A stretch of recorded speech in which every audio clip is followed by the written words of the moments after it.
Hello everybody and welcome back to my YouTube channel. Today I'm going to be talking about ACE versus NASM.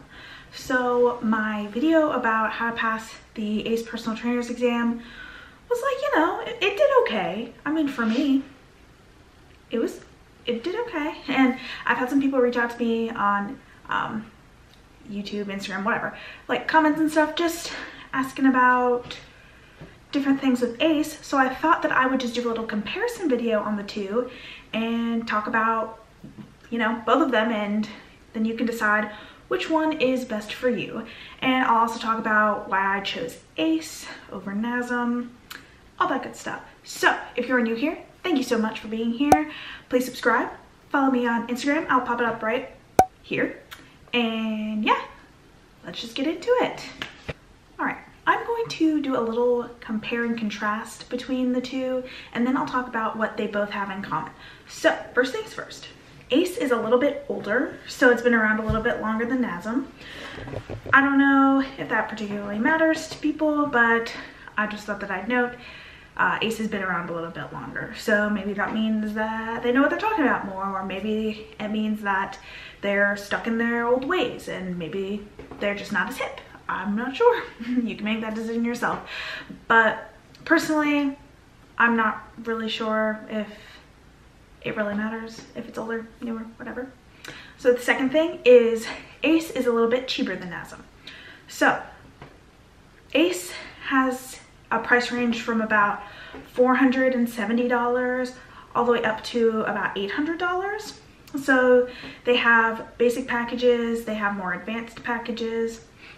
It just depends on what quality of materials that you want. I think I just got the basic package. I got whatever package was included with the online study materials and the books, like the books that you could physically hold and read, because I don't really like to read online. I'd rather have like a book that I can hold and read like that. So NASM is a bit more expensive. Their lowest being about $550, and it can go all the way up to almost $1,800. So what's kind of cool about them though is that they have anywhere from the basic package all the way to in-person, somebody literally teaching you in person the material, which is kind of cool. ACE doesn't have that option. The most that they have is getting more study materials or getting more practice tests. That's kind of where their limit lies, which is why they're probably a little bit cheaper. The third thing is their pass rate. So they both have about the same pass rate. ACE is a little bit higher by like less than 1%. Theirs is about 65%, whereas NASM is about 64.3%. The next thing is that ACE has about 150 questions. So they have a certain amount of experimental questions, but you also don't know what those are. So they have 150 questions and you need about a 62 to pass. Whereas NASM only has 120 questions with also experimental questions, and you need a 70% to pass. So for NASM, you're taking, equal as in difficulty test, but there's less questions and you need a higher score. So you can only miss, so many before you don't get that score. Moving on. As far as material, a lot of people say ACE is more general as far as personal training. So if you want to just jump into a gym setting, ACE is more general to where you can help people with all sorts of needs. It doesn't really specialize in anything. Whereas NASM is a little bit more specialized because people consider it an imbalance training. So basically NASM specializes in teaching its students on how to correct muscle imbalances. So obviously that's something important. ACE also touches on stuff like that too, but it's not something that is focused throughout the material. It's kind of, all right, this is how you do it and moving on. Whereas NASM, that is really the structure of their coursework, is to talk about how to fix muscle imbalances. NASM is better in a clinical setting. So let's say maybe you wanted to work, this kind of sounds funky, but let's say you wanted to work in a retirement home and you could help the older folks fix their muscle imbalances.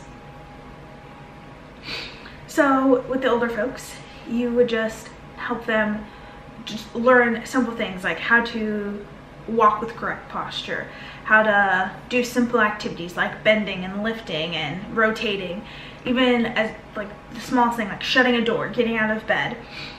That's kind of like a clinical setting in that sense. Or if you wanted to work in a hospital or nursing home, I mean, I said retirement home, I more so meant like nursing home, but something like that, a more clinical setting where you're more so focusing on not really training people, but helping them fix posture, muscle imbalances, stuff like that. I mean, obviously you could still train in a gym with NASM too, but it's also more focused on that one step. So maybe you would want to have older clients or people who had like scoliosis or lordosis or any of the osises. Whereas, like I said, ACE is more general. It's something you can just hop right in to a gym and kind of be able to take on any type of client that you're given. So as for both, they are both NCCA certified, which is like the top of the line. Like most gyms want you to have an NCCA certification. So doesn't really matter which is which. For both, the average income is about $41,000, so it doesn't really matter which one you pick. You're gonna get about the same income. They're both well recognized in the fitness community, so if you tell someone you have ACE, they're gonna know what you mean. If you tell someone you have an NASM certification, they're gonna know what you mean. And finally, all of their tests are similar. Obviously they don't ask the same questions, but as far as the types of questions, they're all multiple choice. There's no essay questions or anything like that. So something that I've noticed with the two certifications is that I've never seen a gym specifically ask for an ACE certification, but there are certain gyms and certain places like country clubs and stuff like that who specifically ask for a NASM certification. So that's something to keep in mind, that NASM's good for training people, but also if maybe you don't want to work in a gym, it might be good to get NASM for you because you have, you know, the ability to work in other places. So why I personally chose ACE is one, cost. I wasn't really in a position to spend any more than I did, so going for NASM was just a bit out of my price range. The second thing I did was I took so many online quizzes. So there's like PT Pioneer, I believe that website has a quiz. So if you just Google like, what personal training program is right for me, then it'll prompt you to different websites, and most of them have quizzes, and you can just talk about the kinds of things that you want to do within personal training, and then bloop, it gives you what you should go for. So I would recommend taking some quizzes, trying to decide, you know, what's best for you. The next thing that I did was I watched a ton of YouTube videos. So, you know, that's why I'm making one. But I watched a bunch of YouTube videos on why people chose certain programs. Specifically, Kelly Yeager, love her. She talked all about being a personal trainer and why she chose ACE. And I felt like her long and short-term goals aligned with mine as far as what I wanted to do. She's an online coach, and she trains people in person. So that's kind of something that I was interested in, and I felt like since she had the certification, that might be something that I would want to look into a little more, since we kind of had the same goals.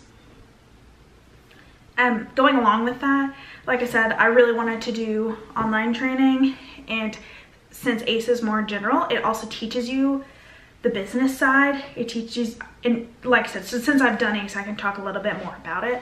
I'm not sure if NASM teaches their students the business side, but specifically ACE does teach you kind of the business side, getting an LLC, or if you want to do a co-op or whatever it is that you want to do, if you want to like freelance, it teaches you kind of how to do all of that and explains what all of those things mean. So it's really helpful if you want to do something online, if you want to do it in person, if you want to rent space from a gym, or just rent a room somewhere and bring in your own gym equipment. It covers all of that, which was something that I was really interested in due to the fact that I wanted to do online coaching, because it talks about that and kind of helps you along with it and gives you a lot of good resources. So those are the big comparisons between ACE and NASM. At the end of the day, it's up to you what you want to choose. Hopefully this video helped as far as explaining, you know, if you want to do ACE or if you want to do NASM, since they are slightly different in what they teach. So hopefully this helped, and if it did, give me a thumbs up, and remember, subscribe. Thank you very much. Bye.